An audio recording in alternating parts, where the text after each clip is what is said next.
Բարև ձեզ, հորիզոնը սկսում է աշխատանքը։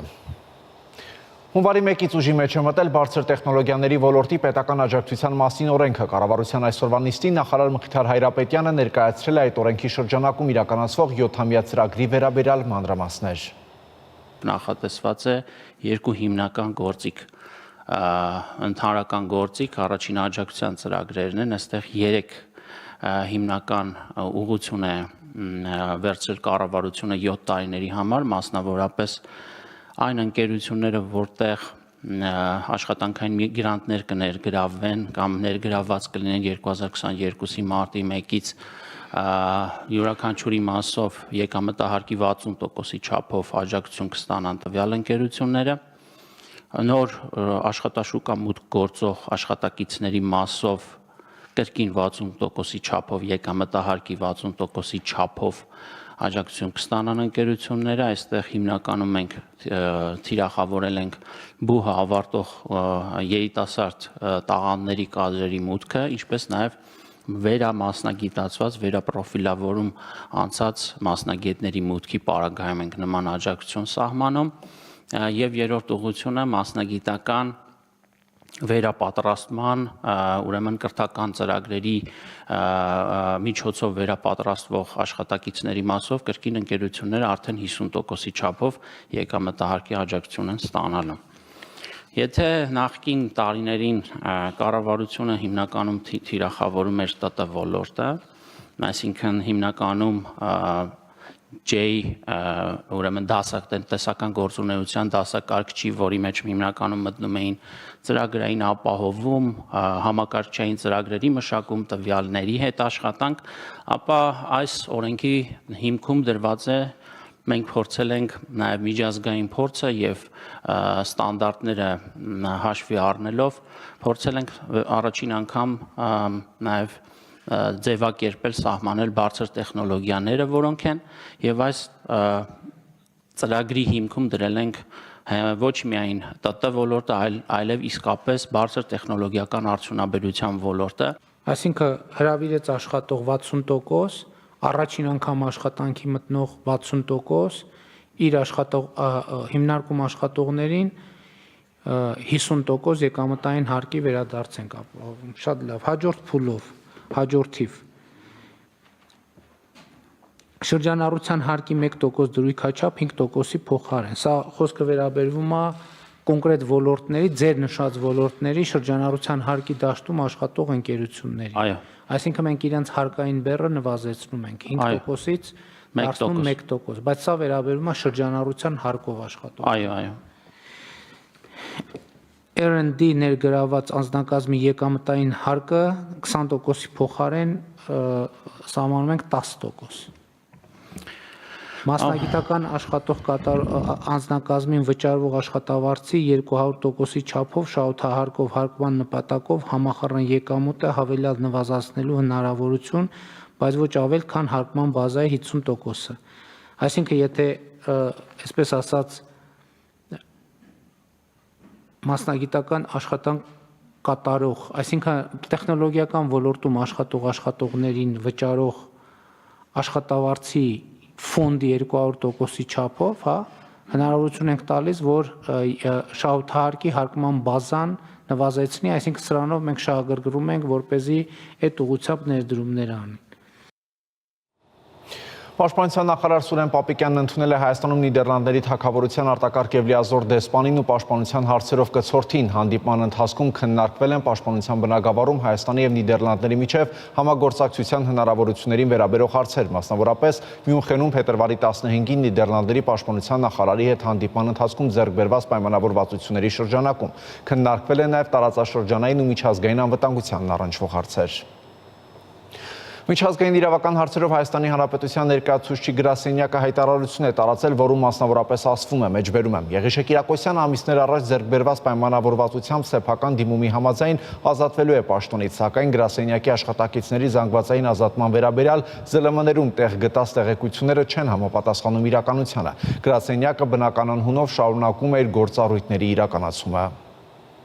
Ազգային ժողովի երեկվա վերջին նիստում տեղի ունեցել կառավարության այդ հարցու պատասխանը, պատգամավորների բարձրացրած հարցերը վերաբերել են նաև Բաքվում պահվող հայ գերիներին։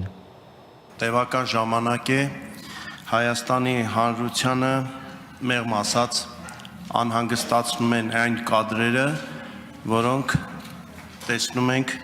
Բաքվի այսպես կոչված դատավարությունից։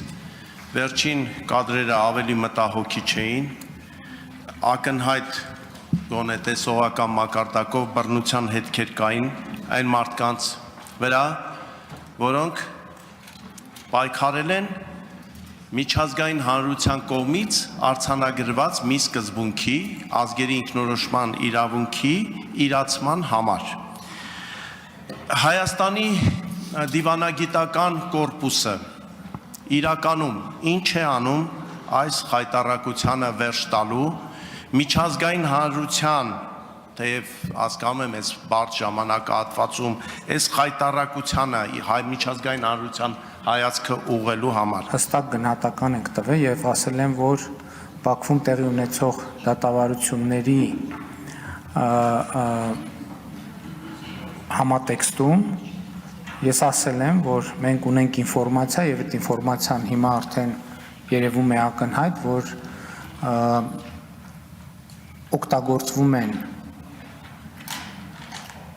արգելված միջոցներ եւ խոշտանգումներ եւ նաեւ Հայաստանի կառավարությունը իդեմս արտաքին գործերի նախարարությամբ հանդես է եկել հստակ գնահատականով եւ մենք շարունակելու ենք մեր ջանքերը այդ խնդիրը հասցեագրելու ուղղությամբ եւ ելի ասում եմ, որ տեսեք միշտ նման իրավիճակներում, երբ խոսք է գնում գերիների, պատանների, այլ պահվող անձանց մասին, բնականաբար հարց հնչում, իսկ ինչ է անում մեր դիվանագիտությունը, մեր դիվանագիտությունը անում է այն ինչ հնարավոր է, եւ նաեւ ուզում եմ ընդգծել, որ մեր դիվանագիտությունը առաջնորդվում է առաջին հերթին չվնասելու սկզբունքով, եւ ելի եթե բնական հարց է ծագում, իսկ որտեղ են այդ դիվանագիտական ջանքերը, ինչու չեն երևում դրանք, ես ի պատասխան այդ հարցի միշտ բերում եմ 2023 թվականի դեկտեմբերի օրինակը, երբ մեր հայրենակիցներ գերեվարված 32 վերադարձան Հայաստանի Հանրապետություն եւ միջև պաշտոնական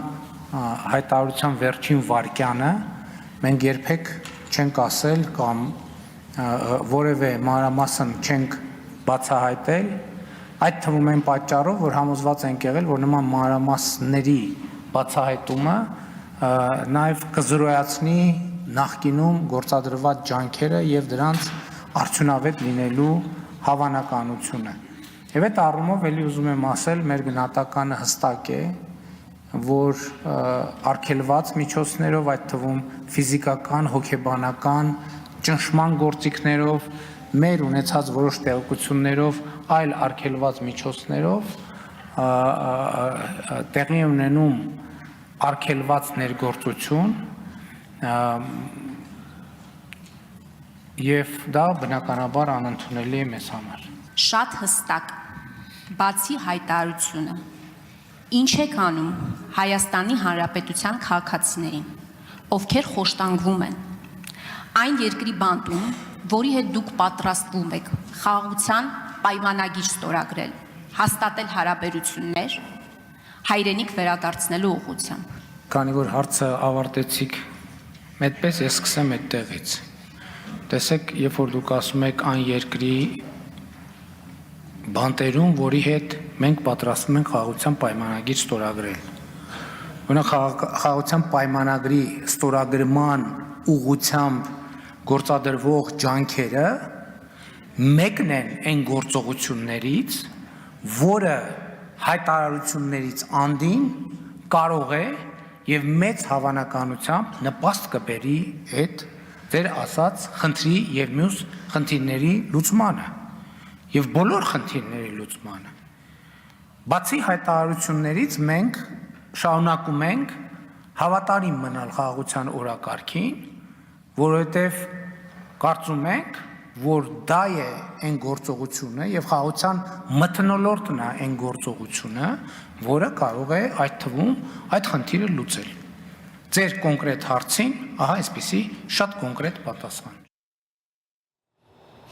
Բաքվի զինվորական գործերով դատարանում կայացել է Արցախի նախկին պետնախարար Ռուբեն Վարդանյանի գործով հերթական նիստը։ Ադրբեջանական պետական լրատվամիջոցները սուղ տեղեկություններ են տարածել ընթացքի մասին։ Թեմայի շուրջ գործընկերս Արտակ Հովհաննիսյանը զրուցել է Արտյոմ Երկանյանի հետ։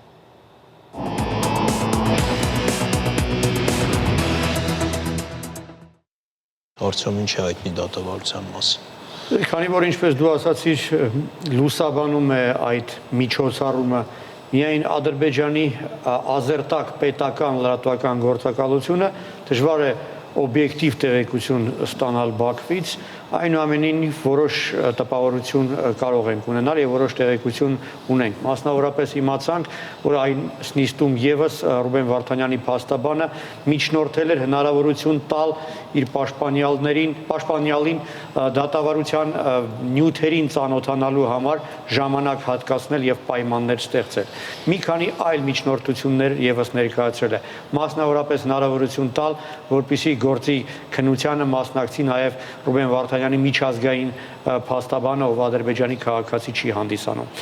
Եվ գլխավոր դատախազի օգնականի առաջարկով բոլոր այդ միջնորդությունները մերժվել են անգամ առանց քննարկվելու։ Բոլոր նախորդ նիստերում եւս փաստաբանը միջնորդությունները ներկայացրել եւ գրեթե բոլորը դրանք մերժվել են առանց քննարկմանը։ Այնուհետ Ռուբեն Վարդանյանը հաստատել է կրկին, որ հրաժարվում է ցուցմունքներ տալուց եւ հարցերին պատասխանելուց։ Չնայած դրան դատախազները շարունակել են նրան հարցեր ուղղել։ Վարդանյանը պարզապես լսել է հարցադրումները եւ անտեսել դրանք, քանի որ ինչպես ասացի, հրաժարվել է ցանկացած տեսակի ուրեմն հարցաքննությանը մասնակցելուց։ Այնուամենայնիվ հատկանշական էին դատախազների ձևակերպված հարցերը, քանի որ դրանք ինքնին խոսում են այն մասին, թե ինչի են նախապատրաստվում Ադրբեջանի իշխանությունները։ Մասնավորապես հարցերից ուրեմն նկատվում էր, այսինքն հարցադրումները այդպիսին էին, որ Ռուբեն Վարդանյանի համահիմնադրած կամ նրա կողմից ֆինանսավորված այդպիսի մշակութային, մարդասիրական կամ կրթական ծրագրերը եւ հիմնադրամները, ինչպիսիք են Ավրորան, Դիլիջանի դպրոցը, Ազնավուր հիմնադրամը, Մենք ենք մեր սարեր գործակալությունը ներկայացվում էին որպես ահաբեկչությանը սատարող կազմակերպություններ։ Ներկայացվում էր հարցադրումներում այնպես, թե իբրև թե նա բանակցություններ է վարել անօթաչու սարքեր գնելու համար եւ անօթաչու սարքեր արտադրող ձեռնարկություն հիմնելու մասին, թե իբր ողջ մնալու արվեստ կազմակերպության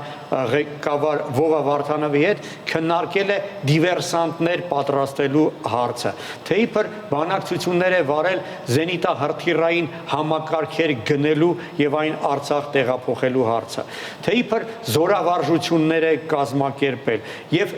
Հայաստանից զինամթերք եւ զենք է տեղափոխել Արցախ։ Եւ այդ ամենը մի մարդու մասին, ով Արցախ է տեղափոխվել արդեն պատերազմից հետո եւ ընդամենը 3 ամիս է զբաղեցրել պետնախարարի պաշտոնը եւ այդ պաշտոնում համակարգել է միայն հումանիտար բլոկը, այսինքն ռազմական բլոկի հետ որևէ առնչություն չի ունեցել ի պաշտոն է։ Այնուամենայնիվ հատկանշական է այդ հարցադրումները եւ պարզ է, որ դրանց նպատակն է հիմք նախապատրաստել, որքան հնարավոր է խիստ դատավճռի համար։ Դե իսկ ամենահատկանշական այդ հարցադրումներից այն է, որ իրեն ներկայացնում էին որպես մի մարդու, ով մեջբերում եմ գրեթե բառացիորեն, ով հիմնադրել է Նեմեզիս 2 կոչվող ահաբեկչական կազմակերպությունը, որի նպատակն էր ադրբեջանցի դիվանագետների սպանությունը։ Абսուրդի հասնող մեղադրանք եւ որպես ապացույց այս մեղադրանքի ներկայացվել էին դատական նիստում ինչ որ հերախոսազրույցների սղագրություններ, տարբեր սոցցանցերում Ռուբեն Վարդանյանի ուրեմն երկխոսություններ եւ այլն։ Այսինքն այդ մթնոլորտը թույլ է տալիս կարծել, թե կոնկրետ ինչ դատավճռի են պատրաստվում։ Հաջորդ դատական նիստը կլինի մարտի 11-ին։ Արդյոք իսկ առողջական վիճակի մասին Ռուբեն Վարդանյանը ինչ է հայտնի։ Դե արդեն 2 շաբաթ է ինչ շարունակում է հացադուլը, բժիշկները ասում են, որ արդեն այդպիսի պայմաններում անդառնալի process-ներ են սկսում մարդու օրգանիզմում, նրա առողջական վիճակի մասին օբյեկտիվ տպավորություն ունենալ չենք կարող, հիշեցնեմ նախորդ դատական նիստի ժամանակ տեղեկություն էին տարածել ադրբեջանական լրատվամիջոցները, որ նրա առողջական վիճակը վատացել էր եւ նրան բժիշկ էին հրավիրել նրա համար դատարան, այս անգամ այդպիսի տեղեկություն չեն տարածել, ոչինչ չեն հաղորդում նրա առողջական վիճակի մասին։ Գիտենք միայն, որ Ռուբենը տեղեկացված է Երևանում իր ընկերների սկսած հացադուլի մասին, ի համերաշխություն նրան եւ նրան ուղղված կոչով դադարեցնելու հացադուլը, բայց ոչինչ չգիտենք նրա արձագանքի մասին։ Համենայն դեպս նա չունի հստակ որոշում, այսինքն այս պահի դրությամբ գիտենք, որ նա շարունակում է հացադուլը։ Թե նոր ինֆորմացիա իր որոշման մասին երբ կկարողանանք ունենալ, դժվար է ասել, քանի որ սովորաբար փաստաբանից է տեղեկություն հասնում, իսկ փաստաբանի հետ նա շփվում է դատական նիստից դատական նիստ եւ միգուցե ընթացքում մինչեւ հաջորդ նիստը մարտի 11-ը եւս մեկ անգամ հնարավորություն լինի, որ հարազատները նրա հետ հեռախոսով խոսեն։ Այն բանից հետո, երբ Ադրբեջանի օմբուդսմեն Սաբինա Ալիևան հանդիպել էր Ռուբեն Վարդանյանին եւ մեր մյուս գերեվարված հայրենակիցներին բանտում, տարածվեցին լուսանկարներ, որոնցում Ռուբեն Վարդանյանի դեմքի վրա արդեն չկան այն վերքերը, որոնք նկատվել էին մինչ այդ արված լուսանկարում, բայց տեղեկատվական փորձագետները ապացուցում են, հաստատում են, որ այդ լուսանկարները Photoshop են արված, այսինքն կարող ենք միայն ենթադրել ինչ նպատակով, միգուցե այդ դեմքի վրա եղած վերքերը հանելու նպատակով, համենայն դեպս այդ լուսանկարների ֆոնը վկայում է այն մասին, որ իսկապես Photoshop-ով մշակված են եղել լուսանկարները եւ այդ ամենը եւս նոր եւ նոր հարցերի առիթ է դառնում։ Շնորհակալություն, Արծը։